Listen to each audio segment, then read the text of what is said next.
Well, 12 o'clock has struck, so I'm going to begin with nautical punctuality. Hello and welcome, everyone. Today, as some of you will know, happens to be International Women's Day. So what could be more appropriate than spending the next hour in the company of a woman who has won respect and admiration the world over?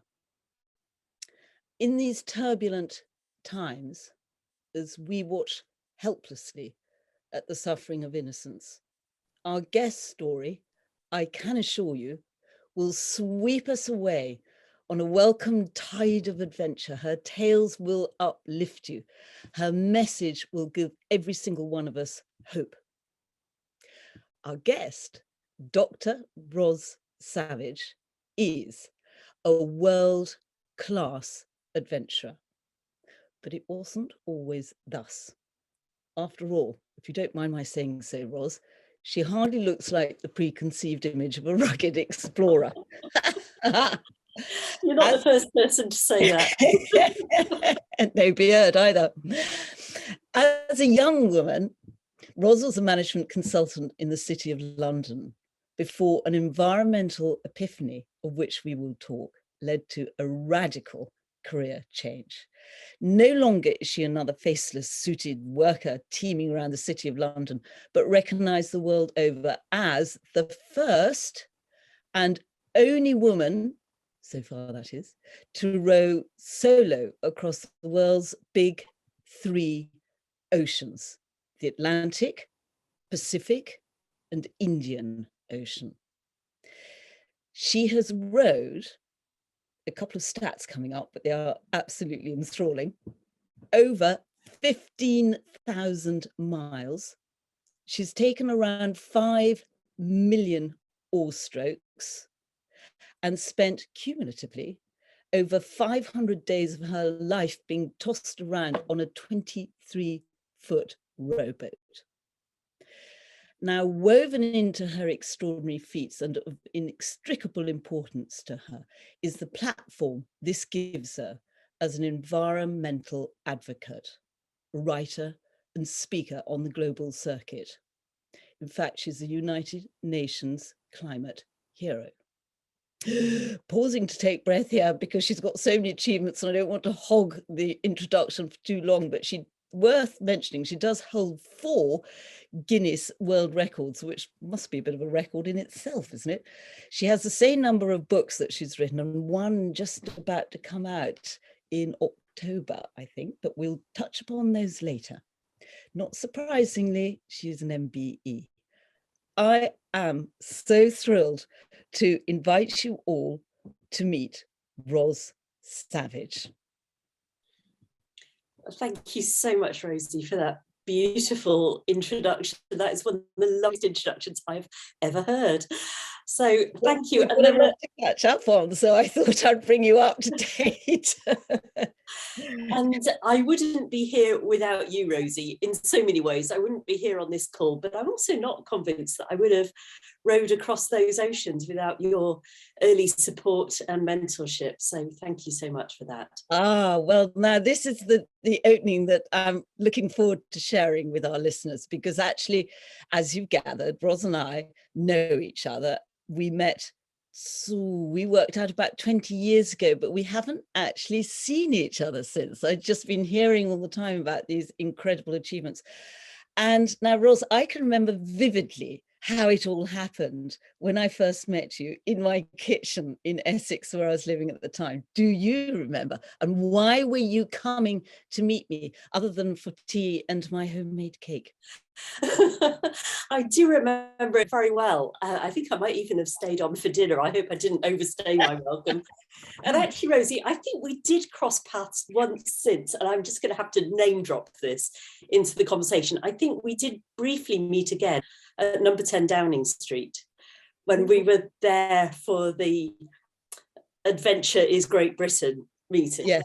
Yes. But we didn't really get the chance to talk then. So yes, going back to our first meeting at your lovely home in Essex. Well, it was in the 14 months that I was preparing to row across the Atlantic, my maiden voyage. And I had this great urge to stand on the shoulders of giants, to find people who had done something similar before. So I'd spoken to lots of ocean rowers, but it occurred to me that it would be really helpful to talk to a polar explorer, and especially a female polar explorer.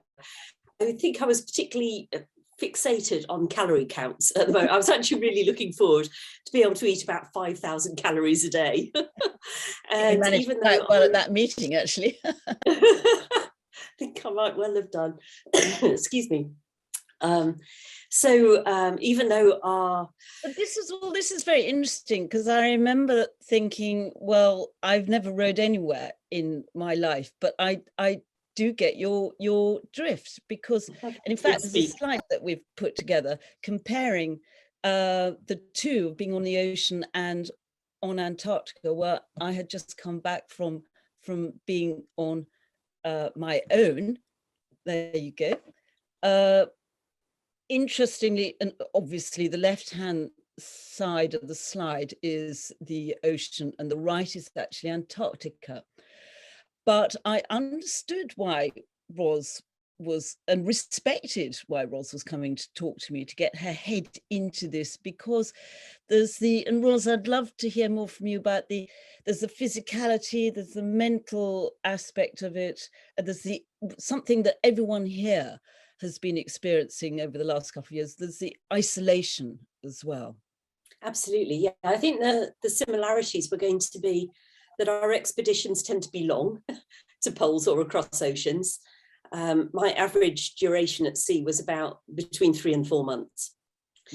As you say, the solitude, so the mind game was going to be really, really important to the success of the expedition. And just the day in, day out of physical exertion and a lot of tedium interspersed with brief periods of terror. So it seemed that there were really a lot of similarities between our adventures. Absolutely the same, and also just embracing all the terrors of it as much as those quieter times as well. But I'm going to sort of rewind a little bit, because since that cup of tea in my kitchen, you've achieved actually more in many respects than I can think of any other female explorer, because you've done so much as a voice for the environment on our planet as well. But and people sit up and listen because of the courage of your achievements. But in case everyone, you think this all makes Ros sound as if she was born as an intrepid explorer, it wasn't always the case, was it? Absolutely not. No. In fact, if you'd have met me when I was a schoolgirl, I was probably girl least likely to go on a big adventure. I was not at all sporty, couldn't catch, couldn't throw, wasn't very coordinated. All of these things are still true. And I only got into sport when I went to university and took up rowing, because I felt like I really ought to do some sort of sport for my health. And basically I made up for lost time. You didn't make up for lost time, because actually you're modestly erasing the fact that the University of Oxford, was that not right? It was Oxford, yes. And this was you were up against it getting into Oxford, was my conclusion, because your parents, being Methodist as well, they moved around quite a lot. So your education and your bludgeoning social life must have been rather fractured. It was, yes. I got quite used to being routinely uprooted and transplanted to a different part of England, which I deeply resented at the time. But looking back at it now, I think it did make me more adaptable. So my education was a bit chopped and changed, but I feel very fortunate, and I'm guessing that everybody on this call is of a certain age, that I went through the education system when it was still possible for a child of relatively low-income parents to get a good education for free. My parents never paid a penny for my education. I went to state schools until I went into the sixth form, when I got a government-assisted place to go to a good girls' private school in Cambridge, and then got my place at Oxford. And my parents never had to pay anything, and if I was queen of the world, then I really do think that free education without the burden of student loans should be everybody's right. But anyway, I digress. But that is something I really passionately believe in, because I'm so grateful for the opportunities that I've had. I agree with you on that, Ros, and also having, if it's anything to do with this sort of the alchemy that makes an explorer, is that my own background was fairly nomadic too. And in contrast, I had a different sort of education, but now what I see is that my education was grooming me to be married. That didn't work. So I'm also an advocate and champion of the fact that education should be not just about what goes on in the classroom, and certainly not corseted to syllabi, and should be much more broader and much more accessible. But anyway, this and after being successful academically, as well as at your rowing in Oxford, you then went into the City of London, didn't you? And you got into a very tough management consultancy to get into. I know this because my husband used to work there. Is he recovering? It's never been the same since. I was lucky to be in the right place at the right time. Although, having said that, I really didn't know what I wanted to be when I grew up. When I was a little girl, I actually wanted to be a writer. And strangely, now I am. I certainly had never said, when people asked me what I wanted to do when I grew up, that I wanted to be a management consultant. I don't think many people do. But yes, that's what I sort of defaulted to when I graduated in 1989 and went to work for what was then Anderson Consulting, now Accenture. And you know what, I think I knew right from the start that I was a square peg trying to fit into a round hole, or is it the round peg? Anyway, whichever way it was, I didn't fit.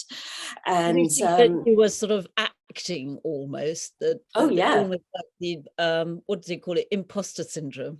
Well, exactly. I mean, you put on this strange outfit in the morning, these really uncomfortable clothes and painful shoes, and get on the commuter train to go and play at being an adult. And but I was so wedded to this idea that that money was going to make me happy. And, especially because I'd grown up in a family without very much money. Yes. And so even though on one level, I really felt like I was shriveling and dying on the inside, on the outside, it just seemed that this was what people with my sort of educational background should be doing for a living. And so I really tried to conform and fit in, as I think many of us do when we're in our 20s and maybe still trying to figure out who we are. Well, we also don't give ourselves time to really stop. It's all a fast blur, isn't it? Yes. So at what point in this fast blur did you have your epiphany? Nothing short of it, really. I don't know exactly when it was. Frustratingly, I wasn't keeping my journal at the time. But there was an exercise that I did probably in about 1998 or 99, inspired by the 7 habits of highly effective people. And habit number 2 is begin with the end in mind. And the exercise is to begin with the ultimate end in mind, to imagine that you're at the end of your life, or in fact a little bit beyond that, that it's your funeral and you're imagining how people are going to be remembering you. And you write 2 versions of this scenario. The version that you want, like how do you want to be remembered? And then the version that you're actually heading for if you carry on as you are. And I can remember when I did this exercise, when I was writing the fantasy version, it was almost like I tapped into a parallel universe where I was living the life that I was supposed to be living, because I was inspired as I was writing that version. It was a bit thin on details. It definitely didn't mention anything about rowing across oceans on my own. But it was really focused on how would it feel to be me. Yeah. And given that towards the end of my corporate career, my self-esteem was really just going down the drain, and I felt lost and confused. Mm. In this fantasy version, I was describing this woman who knew who she was, knew her place in the world, really wanted to try and leave the world a slightly better place than she found it, just got out there and lived the heck out of life. And it wasn't about the big house or the little sports car or any of those material things. It was much more about the experiences and the sense of purpose and the relationships, the friendships. Yes. And Yes. it was, I got myself quite inspired. And you got yourself inspired, and you left your job, and you left your marriage actually as well. I mean, this is why to me I use the word epiphany. It was very sort of, it's that thing that I had it too, Rosie, if anyone's interested in it, when I decided to break away from my world of public relations, is it was going into the great unknown, but with the utmost confidence that I was doing the right thing, and it was totally what, you and I were all about, doing this thing. But what made you fall upon the idea of rowing? Yes, it's not obvious, is it? Especially because, well, it was very much inspired by this second epiphany. After the who am I epiphany, then there was my quest to find a purpose. Right? If I did want to leave the world a slightly better place, then what sort of form was that going to take? So you were doing what you were saying about the bit, you were starting at the end, looking at the end game. Where am I heading here? Well, it's funny, I actually feel like it was quite a subconscious process. It's not even like I kept taking out that piece of paper where I'd written my fantasy obituary and checking back in with it. It was more like, you know how athletes create a vision, they visualize themselves standing on the podium with the gold medal around their necks. And that somehow the decisions that I was making just were gradually bringing me into alignment with that. And these were big, difficult decisions, like to quit my job, to leave my marriage. These were really, really hard, but there was also, I suppose, a sense of inevitability about it. And I mention that because that's also what happened when I received quite literally the call to adventure. That I'd had my environmental awakening. I had spent several months traveling around Peru, experimenting with this new way of living. And amongst many other adventures in Peru, I'd been told by the locals that this glacier that we were on a pilgrimage to in the mountains outside of Cusco was getting smaller, that every year when they went on their pilgrimage, they had to trek a bit further to get to it as it shrank. And I hadn't really wised up to climate change at this point. So I did my homework and discovered not just about climate change, but about all of the other environmental catastrophes in progress in the world. So I was just on fire, like with this passion, this purpose. But I still didn't know what I could do. I had the purpose, but I didn't have the project. I still needed something that I could actually do to get people's attention so that they would be interested in what I had to say about our environmental issues. And I'd been in an agony of impatience for about 6 months trying to figure out what the project was going to be, when I was actually on a long drive up to the north of England to see my parents. And this insane idea just sort of popped into my head. I knew about ocean rowing. Didn't seem like fun at all. I know one little bit. Why would any sane person want to do that? But again, there's something almost divine about it, isn't there? It sort of comes to you like a vision, and there it is, and you just know it's right. Although I have to say, in your instance and mine, actually, to a degree, we both threw ourselves into what was really a male territory. And we've got a slide of yours here which demonstrates what you were rowing into, or your typical rowing challenger types. Absolutely, because I was even though I wasn't an adventurer, I did enjoy my armchair adventuring, but it seemed that all of the people having the adventures, sorry, my cursor has just vanished. There we go, it's come back again. Seemed like adventures all look like this. Oh, you're missing something very important, Ros. Let's keep this polite, Rosie. A beard, clearly, is what we're talking about. Yes. I might add to our listeners as well that you're not much taller than me, and I'm very petite at 5'3", slight light, really, Yes, but you're not much taller than that.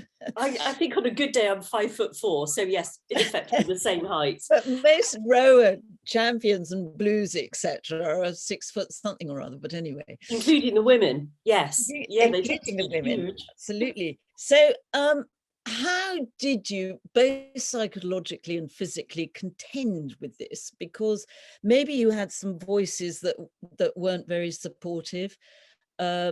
Maybe people said you weren't physically up to it.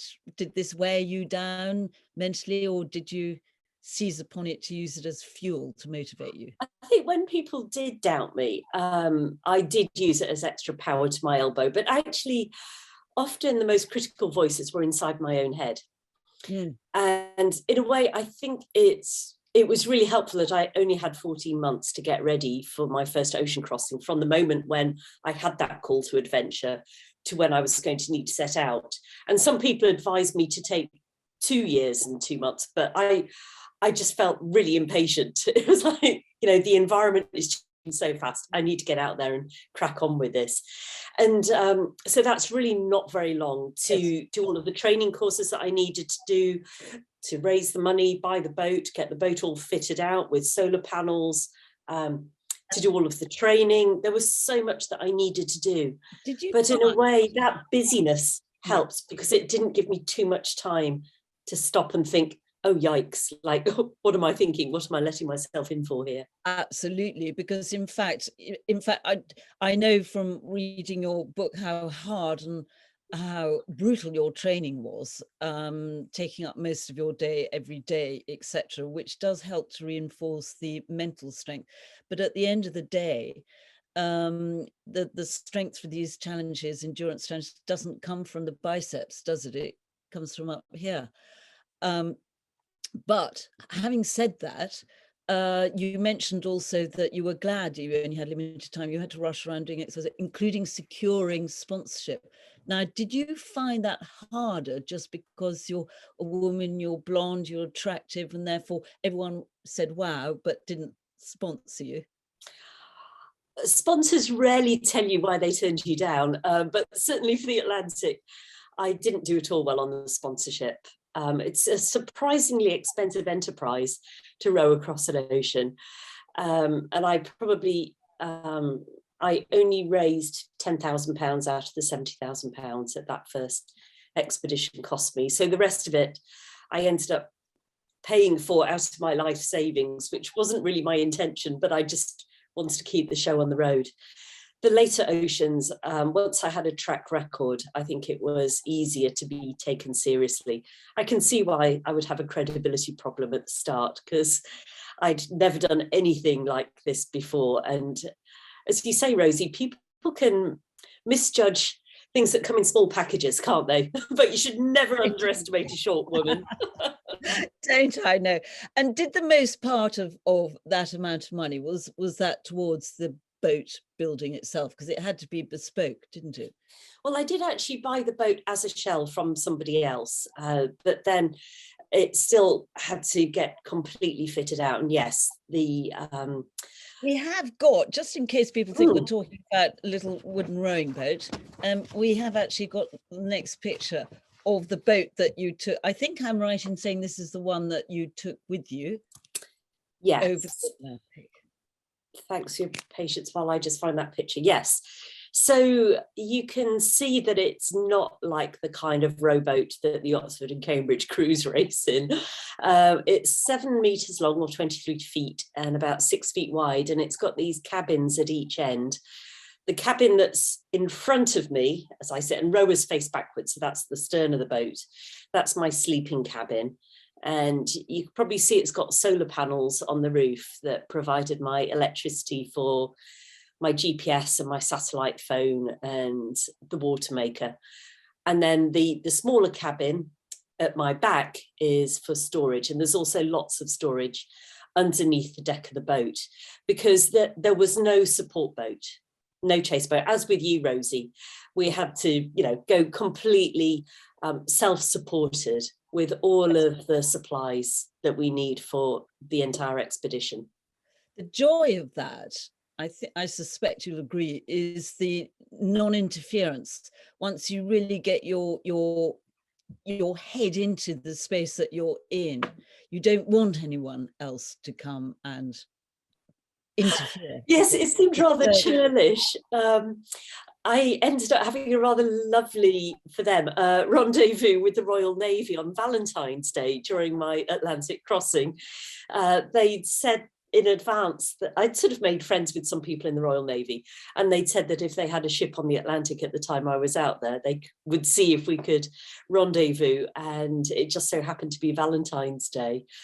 And, it was fun, and they put out a little launch, and 4 of the officers came over and brought me a Valentine's card, and it was a fun photo op. But I have to say, I was quite pleased when they got out of my way, and I'm so sorry to the Royal Navy if that sounds ungrateful, but well, given that you had to get literally specially dressed for the occasion, because otherwise you wouldn't have been wearing any clothes at all, as far as I can make out when you're... Well, exactly. I mean, this is a very big difference between ocean rowing and polar exploring, that's for sure. Yeah, ocean rowers tend to wear very little, mostly a sun hat and rowing gloves, because the clothes just get salty and sweaty and smelly. Yeah. So it's a lot easier just to wear as little as possible.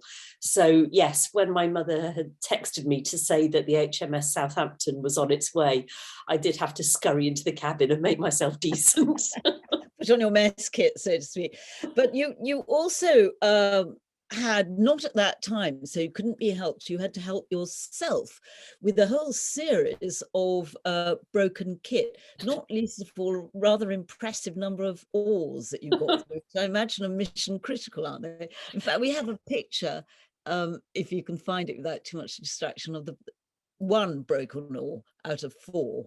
I did manage to break all 4. Yes, you don't need to be a rower to know that oars are not supposed to have a big kink in the middle like this. And yeah, all 4 oars broke before halfway. So as you say, Rosie, they are quite mission critical. I guess be like your skis. Yes, absolutely. What's very interesting as well was, I thought, how did she break so many oars? And then I think I worked out it was because of what you call broadside waves.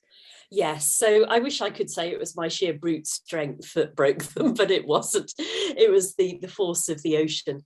So when I wasn't rowing, I would stow the oars clear of the water. But then if the whole boat gets broadsided by a wave, as you say, Rosie, and tipped onto its side, then suddenly the oars are under the water and subject to a lot of pressure from the waves, and that's when they tended to break. This is the picture I was trying to paint in my mind. You've got, I mean, there are stretches of water where seas or oceans meet, where you get roll and toss as well as pitch, etc. But it seems to me that there you are in the middle of the Atlantic, and the waves are going one way, and then suddenly you get some pig of a rogue wave that hits you broadside. Is that how it happened? Yes, yeah, it is, and of varying sizes. It was also a particularly rough year when I was rowing the Atlantic. It's officially the worst year for weather on the Atlantic since records began, however many hundreds years ago. It was 2005 to 6, so the year of hurricanes Katrina, Rita, Wilma. It was a very, very stormy year. And so those conditions really did take a toll, as well as breaking a lot of my equipment. I also got tendinitis in my shoulders, and which very early on too. It was, yeah, within the first couple of weeks, and got through a lot of painkillers, let's say. Well, also it's interesting to ask you how you contended with pain itself other than the painkillers. which I noticed you said in your book, you know, in the end you sort of packed in the tramadol because you were just sort of, you know, not anchored, so to speak. Yeah, the tramadol just sent my head spinning off into outer space, which is a very bad idea when you're alone on a rowboat, because you don't get any second chances. There's nobody who's going to turn the boat around to come back and pick you up if you fall overboard. Did you weep, or did you find, like me, there were no tears? I don't know whether it was because there's no one there to see and go, oh, that's my theory about the crying. Yeah, there's just no point. You know, often when we cry, it's sort of a plea for sympathy, but there's nobody around to give you any sympathy. It's howling. Yes. And talking of noise, not music, I was fascinated to discover, and much respect to this, was that your music system very early on packed in, and for the long stretches of when that must have been relative calm and you could afford to listen to music, you didn't have it. That's right. Yeah, the first month there wasn't enough sunshine to provide enough solar power for anything more than the bare essentials, and unfortunately the stereo was not a bare essential. Things like the water maker were. And then after the sun finally came out, I think the stereo worked for about 2 days and then just crackled to death. And I opened it up and it had all rusted inside. So for the duration of the crossing, which ended up being 103 days, I literally had nothing but my own thoughts to entertain me. And that was pretty brutal. I definitely learned a lot about mind management and emotional regulation. And I learned it all by doing it the wrong way first and just giving myself such a hard time, really creating my own hell, that I just had to figure out a better way to do it, find ways to reframe the situation and look at it from a more positive perspective. And I'm imagining that you went through this as well, Rosie. I did, and especially being on Antarctica, where it was much more mental endurance and you had to just keep on going at a steady pace. And I found that you had to have the theatre of the mind, which you would fill with these little imaginary plays and hope that you would literally, I used to call it taking off. Whereas on the Arctic, it was all action packed. So one didn't have time to be bored. And hence that wonderful old sailors saying, isn't it, about storms are good, in fact. Life's easier in the storms, yes. Yes, that was it. Yes, absolutely. Talking of which, storms could hit you randomly and disrupt your routine, because what was your routine? Yes, I experimented with different routines. At the start, it's funny, I laugh at my naivety now as an adventurer. That early on in the crossing, I was like, this seems really hard. Surely if I could just find the right routine, this would be less hard.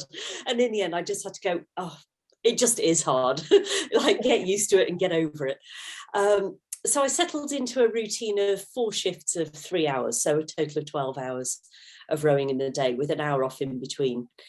And I still find that when there's something really big and challenging to do, like doing a doctorate or writing a book or anything else that really requires just consistency of effort, it really, really helps to have a routine. So once I figured out that routine, I just stuck to it like my sanity depended on it, which in a way it did. And that really helped. But yes, trying to find things for my mind to do. I did do a lot of counting of oar strokes. I sort of imagine like those air stewards of the little clicker thing.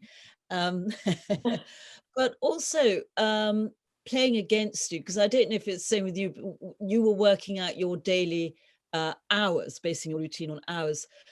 Sometimes I base my routine on mileage achieved as well. Now, we were both up against the same devil there, myself on the Arctic ice and you on all the oceans, I think, with what one calls negative drift, when yes. You might go to sleep and you wake up and you've actually been pushed by the currents or pulled by the currents back. Did you have exactly. Yes. So I was rowing with the prevailing winds and currents, but that still only means that they're in your favor sort of 80 to 90% of the time. And there were times when I would run into a headwind. And I guess a slight advantage that rowers have over polar trekkers is that I could put out a sea anchor. Clearly, you can't anchor into the bottom of the ocean because it's between 1 and 2 miles deep. But I could put out this sea anchor, which is a parachute-shaped piece of fabric on a long rope that's attached to the bow of the boat.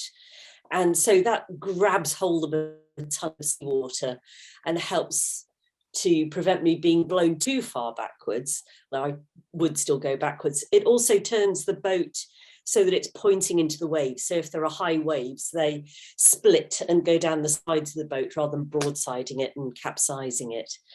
So I was able to do that, but even so, there were some bad days. I think my worst single day on the Atlantic was 13 miles in the wrong direction, which, given that my average daily mileage was about 35 miles, 13 miles the wrong way is disappointing. It has. But you also mentioned about capsizing, which is something that, looking at you as we saw earlier in that slide, in that boat, you would look so vulnerable. Hopefully there you are in your cabin up at the front with the round porthole, and I imagine you must have felt as if you're inside a washing machine when you're locked in there in rough weather. But what happens when because you did capsize more than once? Yeah, not so much on the Atlantic, but on the Pacific and the Indian Oceans. Did more than my fair share of capsizing. But luckily, the boat is designed to self-right if it capsizes. So you saw the two cabins. There's air trapped in those when the hatches are closed. So when the boat's upside down, that air wants to rise to the top, so that flips the boat the right way up again. But as you say, it's still not a whole lot of fun while it's happening and you're going around in the washing machine effect. But despite the negative drift, despite the appalling weather and the odd capsize, you made it triumphant to the end. And actually, not everyone did, because some people did what you were just, or not what you were just advising, and didn't leave their hatch door closed when they went to bed. And there was some capsizing instance where people didn't actually make it to the end of the race. And, that's right. Various instances, yeah. So we haven't mentioned the race so far, so let me just explain that bit. So when I did my first ocean, I was a competitor in the Atlantic rowing race. But if you imagine that we're sort of all rowing across in a nice little flotilla, it was not like that at all. I didn't see any of the other boats after the first 30 minutes. So in effect, it was still very much a solo row. But yes, you're right, Rosie, out of the 26 boats that set out that year in the race, 6 of the crews capsized or sank, or one crew got quite freaked out when a shark was hanging around and knocking against the hull of their boat. And I think after that, they did a pitch pole capsize, which is the one you really don't want to do. It's the end over end. So that's even worse than the washing machine effect. That's like a washing machine in an earthquake. And at that point, they decided that maybe they weren't so into this ocean rowing thing after all. So yeah, it was a bad year. Nobody died, just to say, in that particular year, although deaths have happened at sea. But 6 of the crews had to be rescued. Wow. And just let us know, as a matter of interest, what was the mileage? What's that stretch span? 3,000 miles. 3,000 miles. So how long did it take you before, or was this your master plan all along, to then take on 8,000-mile journey of the Pacific? Probably longer, because that's in a straight line. Yes, straight lines were not a feature of my ocean crossings. It had, in my mind anyway, always been the plan to do the 3. Originally, I actually hoped to row around the world without having to get the boat shipped at any point. But then when I learned a bit more about oceanic currents, I discovered that that's actually not really possible. Rowboats are just a lot less maneuverable and a lot slower than sailboats. So I had to downgrade my ambition to only rowing across the big 3 oceans. And of the 3, the Atlantic is kind of in a year that isn't 2005. It's regarded almost as the nursery slope, I suppose, because it is the narrowest of the oceans. So the Atlantic was 3,000. The Pacific, as you say, Rosie, was 8,000, and the Indian Ocean was 4,000 miles. But I did split the Pacific into 3 stages because it's really big. So I stopped in Hawaii and one of the small island nations called Kiribati. Well, again, we're back to that fascinating point of how do you handle it mentally, the idea of the enormity of that sort of challenge ahead, rather like Antarctica, and just you've got this big blank canvas and you've got to paint a routine, a structure onto it.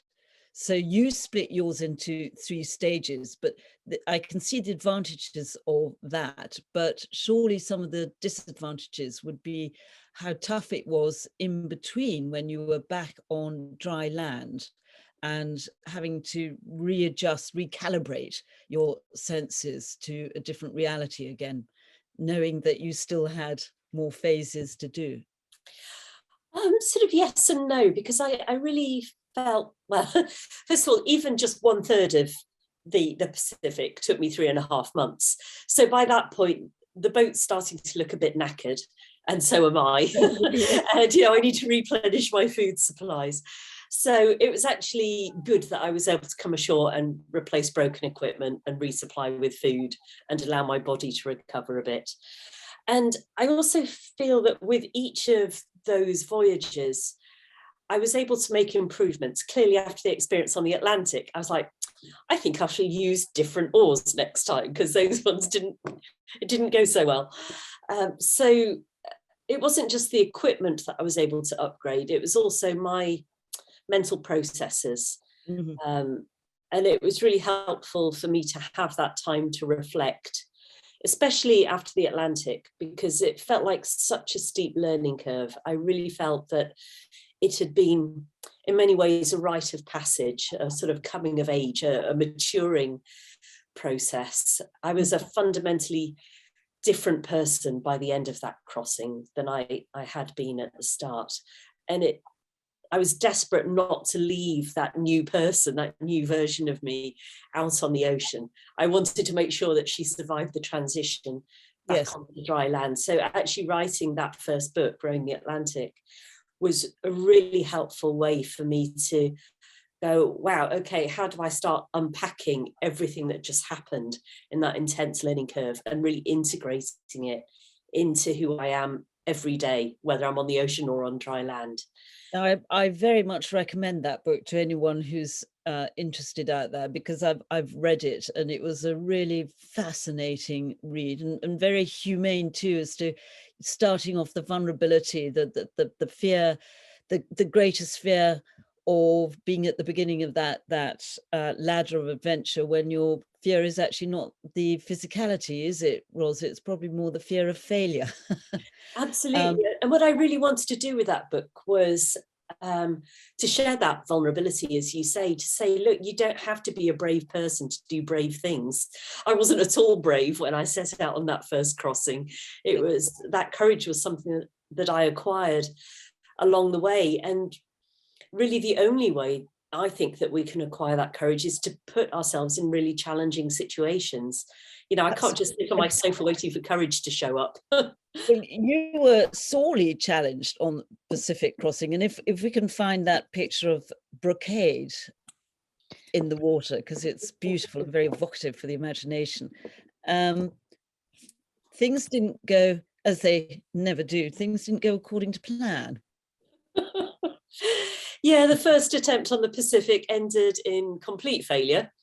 The boat was capsizing more than it should have been, and I would probably have persevered, having a rather stubborn mindset, but I wrote about my issues in my blog, and somebody decided that I was a damsel in distress and he wanted to be the knight in shining armour and would send out the US Coast Guard to come and pick me up. For my own good, you understand. So yes, I don't know if that would have happened if I'd have been a 6'5" male, but anyhow, so I ended up in the back of a helicopter with my boat abandoned and floating around offshore until I could salvage it. And unfortunately, this was just after Twitter had been invented. And so I found myself on the receiving end of a lot of social media commentary about my sanity or my selfishness or whatever. You can probably imagine some of Yes, the I can opinions. imagine. Very salt in the wound, so to speak. But I mean, I salute your pluck in actually, you know, persevering, because back you went again. Well, luckily I had a very wonderful PR woman, because I would have wanted to say, I felt very misunderstood. I was like, no, actually, I do know what I'm doing, and I'm doing this, like trying to do something good in the world. But my PR woman would be like, don't feed the trolls, do not respond to them. Just get back out there again next year after making some modifications to your boat. Just get back out there and let your actions speak louder than words. And I think that's actually really good advice. For anyone who finds themselves being criticised, rise above it. How did you stop your boat from going on capsizing then? Well, this is. You just put up capsizing. I'll do the short version of this story, although there was sort of a longer version as well. I found some wonderful people in California to help me out with this. We installed 200 pounds of lead in the bottom of the boat to give it a more stable center of gravity.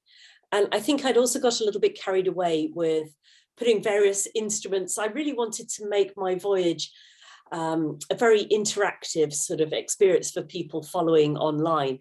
So I had like a weather station, I had a camera, I had all sorts of gear on the top of the cabin. And I think that that probably contributed to putting too much weight up high and not enough weight down low. Interesting. See, that's so interesting, the detail that goes into ultimate success. Yes. And the other thing is you touched upon feeding the trolls, which made me think, of course, of food, which I very easily do. And I'm sure everyone, if you can bring up the slide of your rations, everyone would be very interested to know, well, what did you live off? Because you're burning those calories like a polar expedition as well. Look at that. I mean, so Raymond Blanc. You had your own Raymond Blanc little vegetable garden, didn't you? I did. I grew my own bean sprouts on board, yeah, from peas and beans and lentils, which is apparently something that ancient Chinese mariners used to do to avoid the scurvy, having, you know, fresh, crunchy, super healthy vegetables. You can't see those in this picture. This is freeze-dried food. But yes, most freeze-dried meals, as you probably know, Rosie, could be a bit on the stodgy side. So I had other extra vegetables and things that I could customize them with to make them a little bit more interesting. So yeah. I can't quite make out what the black blobs are, but we've definitely got peas and prawns going on in here. I think it looks rather delicious, actually, compared to what I used to have. But it's terribly, terribly important food on these expeditions, isn't it? Well, it is, as I really discovered when my camping stove broke early on the Atlantic. It would have been so lovely after 12 hours of rowing in the day to be able to have a nice hot dinner, but no, that was no longer an option. So yes, that mug full of peas and prawns that you saw there, I would have to eat that cold.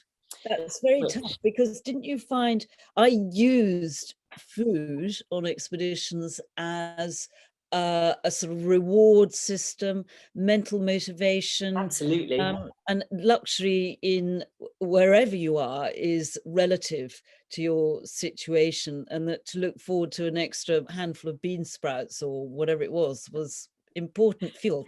It was, and actually my food strategy got better and better on every voyage. And by the end, even though I can't say that I ever found it easy or appealing to go out to sea, I would bribe myself out of the harbour by the promise of all of this delicious food that I had lined up for myself. And also by that point, they'd invented the iPod, and I would just take a whole load of audiobooks with me. So yes, food and audiobooks were my incentives to myself to get back out there. How many calories were you burning, do you think, a day? I would say probably between 4,000 and 5,000. I lost about 2 stone on the Atlantic. I was going to say. And although I'm not as petite as you are, Rosie, that was still a pretty substantial percentage of my body weight. I was just over 7 stone when I finished the Atlantic. Yes.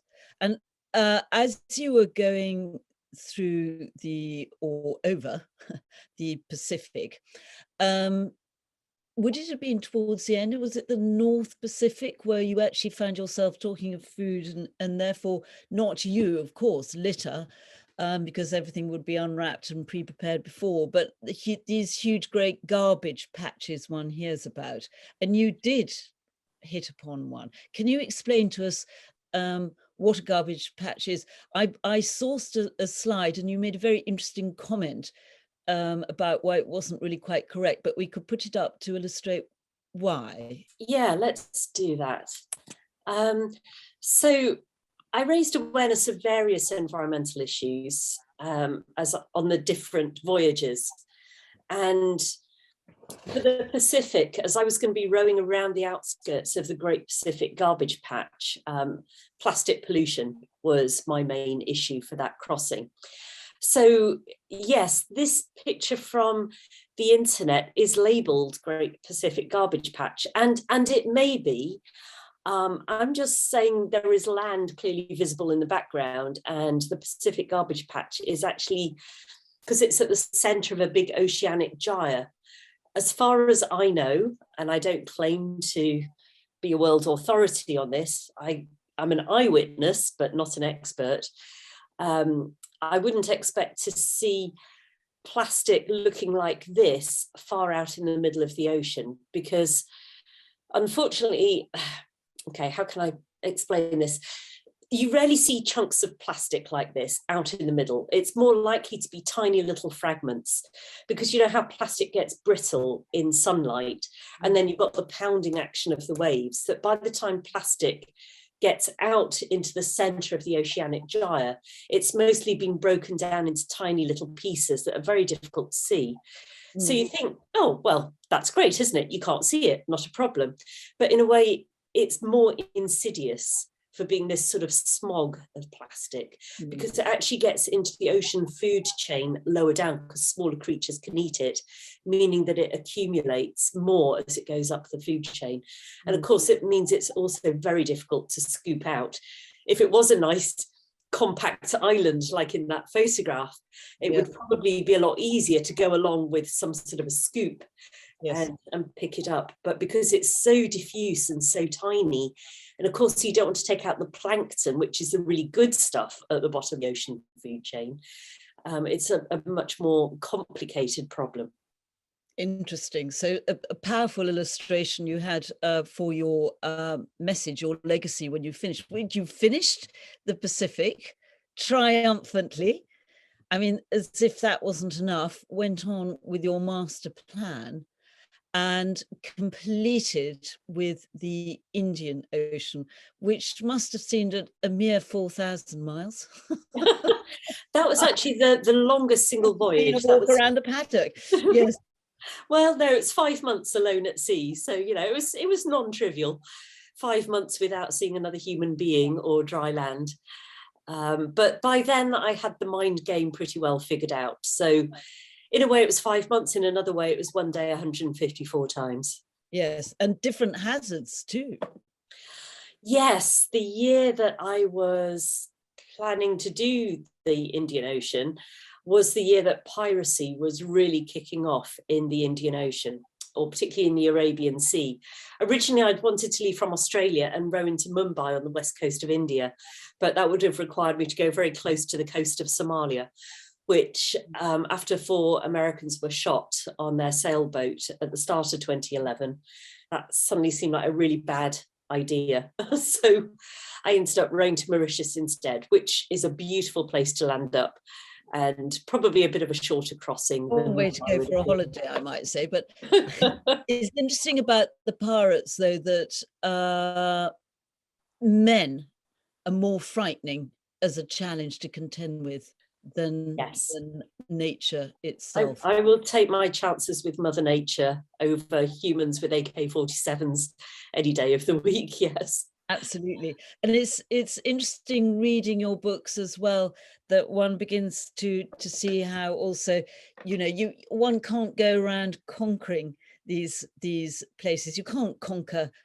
nature. You must admire it, and it's not actually out to get you, even though you're convinced that it is. But you've just got to go with it. And both Ros and I are very keen followers of the sayings of, I'll mispronounce it, but Lao Tzu. And one of the things that he always said was that be like water, which is much stronger than rock, you know. Absolutely. Not rigid. And all the people I think we've met in our expeditions who have succeeded, like yourself, have been flexible to nature, because you must have a plan, but it won't necessarily unfurl the way you plan it. Nature definitely, nature inspires respect and humility. And I tend to think of the ocean, especially the Atlantic, as being a bit like one of those really strict teachers that you really hated at the time, but then you look back and you realize that they actually made you a better person. Cruel to be kind. It's very true. And I have to conclude soon to allow some time for questions, because people will be longing to ask some. And by the way, everybody, we will be running a video at the end, because we've been talking more than showing visuals, but you'll get a resplendent bit of footage with Ros rowing through the calm, rowing through the rough, and arriving in triumph, which is really quite emotional, I have to say, Ros. Now, I think I had many more questions to ask you about, but it is time to allocate anything that you might want to say before questions about the environmental message that you have come back with, your legacy, your inner and your outer journey, etc. Is there anything you would like to say? Oh, almost too much to say about that, seeing as I'm just editing my book on exactly that issue. I could talk about it for the rest of the day. What's it called? Are we allowed to know? The book is called The Ocean in a Drop, which is from the Rumi quote, "You're not just a drop in the ocean, you are the entire ocean in a drop." And really the message, like to give the brutally short summary of what the book is about, is that we are all making a difference with every choice that we make every single day to the future that we're creating, not just environmentally, but socially and politically and in everything else as well.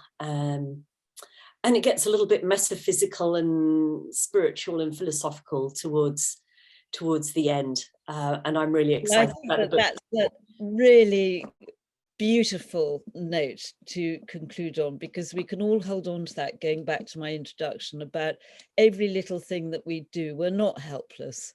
Every little thing that we do does make a difference when you put it all together. Now, let's see if anyone's got any questions there. So please do submit any questions. I know we're going slightly into overtime here, but we have got time for a few. See, we've got some in the chat.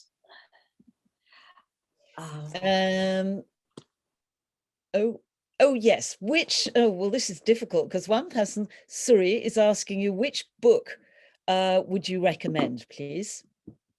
Do you mean out of Rosie's books? Sorry, I presume so.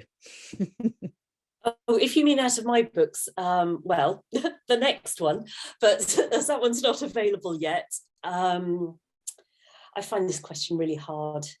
I would say Rowing the Atlantic is more raw as an adventure. Stop Drifting, Start Rowing, which is about the Pacific crossing, is maybe a bit better written because I was a bit older. Go for Rowing the Atlantic, I think. Yeah, good advice. Okay. Now, Lilette Butler would like to know, if the Indian Ocean starts on African East Coast, where is its end point? Well, it doesn't start in Africa. It starts in Australia, because it's generally easier to be rowing west around the world unless you're really at a different latitude. So yeah, I left from Fremantle in Western Australia and rowed to Mauritius. So I didn't actually get all the way to Africa. But after 5 months at sea, I was like, I think Exactly. that'll do. That'll do. Talking of which, the 5 months, Celia would like to know, during that time, or any of your other legs, how did you manage your sleep? Well, sleep is a relative concept when you're on a rowboat, because obviously the boat it doesn't go calm at night, or rarely. So the boat is constantly in motion. It at times felt a bit like trying to sleep on the back of one of those mechanical bucking Broncos. So I would actually, because I was on my own and I wasn't having to alternate shifts with another rower, I decided that I was just going to do my best to get some sleep during the hours of darkness. Because especially if it was a new moon and overcast, it was really dark on the deck, as in couldn't see the hand in front of your face. And it's not fun when you can't see the wave that's about to hit you. So I just found it easier generally to sleep at night for between sort of 5 and 7 hours, and do most of my rowing during the day. The only time that I did more rowing at night was in the doldrums, when it was tremendously hot. During the day, and it could be quite beautiful at night with the stars and the electrical storms. Oh, sounds magnificent. Worth losing sleep over. Did you have that, or any other time, any amazing wildlife encounters? Barbara Snell would like to know. Oh, so many. Whales, dolphins, sharks. I didn't mind seeing sharks, provided they stayed in the water and I stayed in the boat. Yes, because you'd have to get out and clean your hull every now and then, wouldn't you? A bit of admin and housekeeping. You'd have to scrape the barnacles off from time to time. So of course you look into the water first to make sure that you're not going to surprise something. But I was actually just being reminded by a podcast this morning that humans kill several 100 million sharks every year, and they kill maybe 7 or 8 of us. So I think on balance, they have more to fear from us than the other way around. There again, I didn't want to be one of the 7 or 8. Turtles, my favourite creatures. Didn't see them very often, just once on the Atlantic and once on the Pacific. And also sometimes just like big schools of fish, yellowfin tuna, would actually rock my boat because there'd be thousands of them. And Really? you know, the impact of their bodies on the hull would rock the boat. And there were usually some mahi-mahi on back one day. I did get some flying fish that would land on the deck of the boat, but they were usually really too small to provide many calories. I think we'll go for one more question, if that's all right, Ros, as time is racing by. Before we leave you. This is a question that I'd like to know the answer to as well. Have you got any more rowing challenges or expeditions lined up? Thank heavens, no. I really feel that I took that as far as I personally could or wanted to.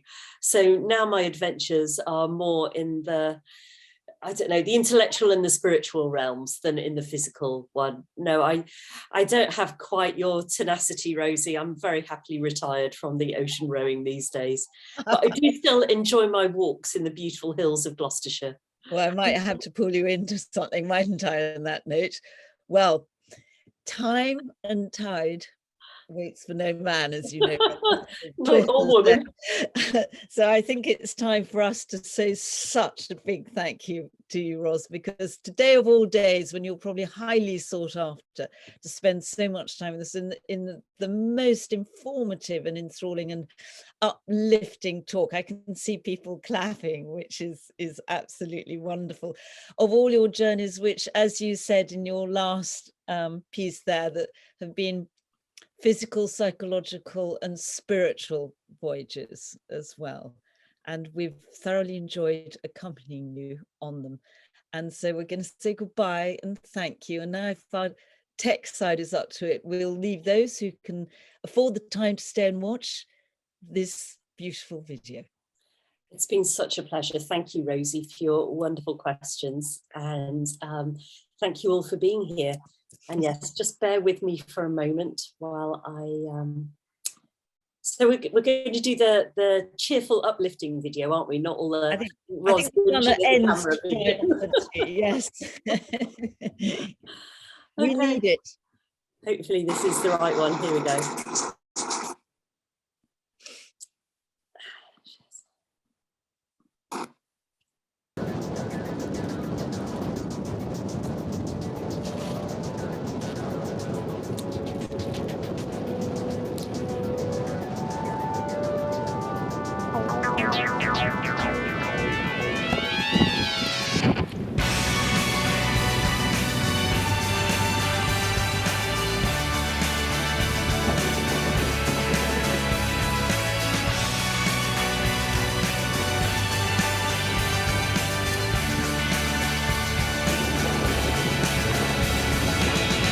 Here she comes with a master plan, and I'm starting to lose control.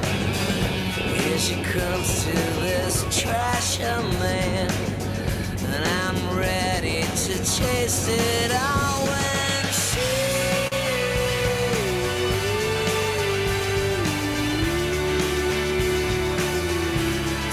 bringing me in, checking me out, making me glorious.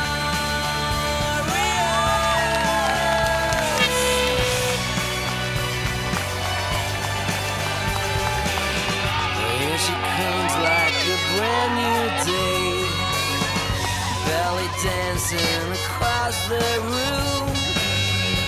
In the moonlight I watch her sway.